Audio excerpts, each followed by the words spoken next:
সকাল সকাল দুধটাকে গরম হতে বসিয়েছিলাম যে তোমাদের সাথে একটা দারুণ রেসিপি শেয়ার করব, কিন্তু কিছুক্ষণ পরেই দেখছি দুধটা কেটে ঠিক এইরকম ছানা হয়ে গেছে। এবার টাকা দিয়ে জিনিস কিনে এনে তো সেটাকে আর ফেলে দেওয়া যায় না, তাই ভাবলাম এই ছানা দিয়েই তোমাদের সঙ্গে আজকে একটা অন্যরকম কোনো রেসিপি শেয়ার করি, যেটা খেতে কিন্তু অনেকটা বেশি টেস্টি হবে। তো তার জন্য প্রথমেই দেখো একটা পরিষ্কার এরকম জাল নিয়ে নিয়েছি, আর তার মধ্যে ছানাটাকে ঢেলে জলটাকে ঝরিয়ে নিলাম, আর ভালো মতো ঠান্ডা জল দিয়ে আরও এক দুবার কিন্তু ধুয়ে নিয়েছিলাম। এতে ছানার টক ভাবটা কিন্তু পুরোপুরি কেটে যায়। ছানাটাকে ভালো মতো জল ঝরিয়ে নিয়ে একটা প্লেটের মধ্যে আমি নিয়ে নিলাম। এবার দেখো ছানাটাকে এরকম হাতের সাহায্যে ভেঙে নিচ্ছি, আর দেখে বুঝতেই পারছো ছানার মধ্যে কিন্তু একটুও জল নেই। আর আমার যেটুকু ছানা ছিল আমি সেটা দিয়েই কিন্তু এই রেসিপিটা ট্রাই করছি। এর মধ্যে দিয়ে দিয়েছিলাম সামান্য একটু ময়দা, দিয়ে ভালো করে কিন্তু হাতের সাহায্যে এরকম ডলে ডলে ছানাটাকে খুব ভালো মতো মেখে নিতে হবে। আর খেয়াল রাখতে হবে ছানাটা যত ভালো বেশি মাখা হবে খাবারের স্বাদ কিন্তু ঠিক ততটাই বেশি ভালো আসে।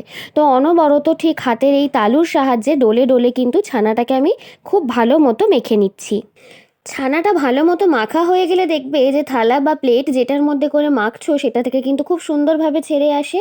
এবার এই ছানা থেকে এরকম অল্প অল্প করে নিয়ে আমি ছোট ছোট বলের আকারে গড়ে নিচ্ছি। তোমরা কিন্তু বেশি ছানা থাকলে সেই অনুযায়ী যে কোনো শেপের এটাকে তৈরি করে নিতে পারো, তবে আমার ছানার পরিমাণটা একটু কম বলে এরকম ছোট ছোট বলই তৈরি করে নিলাম। সমস্ত বলগুলো আমার ভালো মতো দেখো রেডি হয়ে গেছে।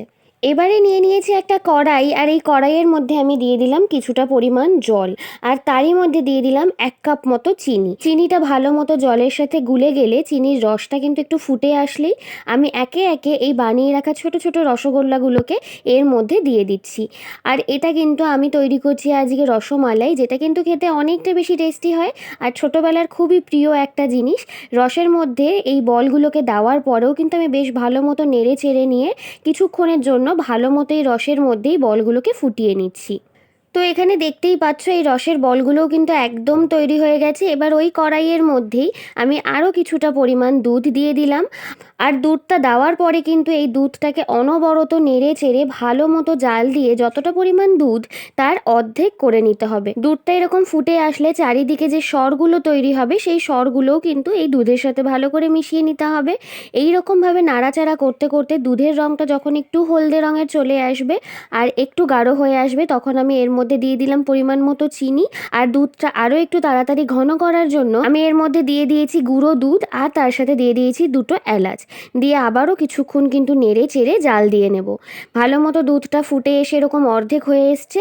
এখন আমি এক এক করে ওই রসের বলগুলো বা রসগোল্লাগুলোকে ওর মধ্যে দিয়ে আরও 5 মিনিটের মতো ফুটিয়ে নেব, যাতে এই রসটা রসগোল্লার মধ্যে বেশ ভালো মতো ঢুকে যায়। একটু ফুটিয়ে নাড়াচাড়া করে নামিয়ে নিলেই কিন্তু এই রসমালাই একদম তৈরি। আর দেখে বুঝতেই পারছো যে ঠিক কতটা টেস্টি হয়েছে। তো তোমরাও কিন্তু এই রসমালাইয়ের রেসিপিটা এইভাবে একবার ট্রাই করে দেখতে পারো, আর আমাকে কিন্তু জানাতে ভুলো না যে এই রেসিপিটা তোমাদের কেমন লাগলো। খুবই সহজ একটা রেসিপি আর খুব ঝটপট কিন্তু তৈরি করে নিয়েছি, আর খেতে কিন্তু অনেকটা টেস্টি হয়েছিল, একদম দোকানের মতো। আজকের ভিডিওটা তাহলে এই পর্যন্তই। ভিডিওটা ভালো লাগলে একটা লাইক করে দিও, আর চ্যানেলটাকে কিন্তু অবশ্যই সাবস্ক্রাইব করে দিও। আর এছাড়া ফেসবুক পেজ থেকে দেখলে পেজটাকে কিন্তু ফলো করতে একদম ভুলো না। দেখা হচ্ছে অন্য কোনো রেসিপি নিয়ে।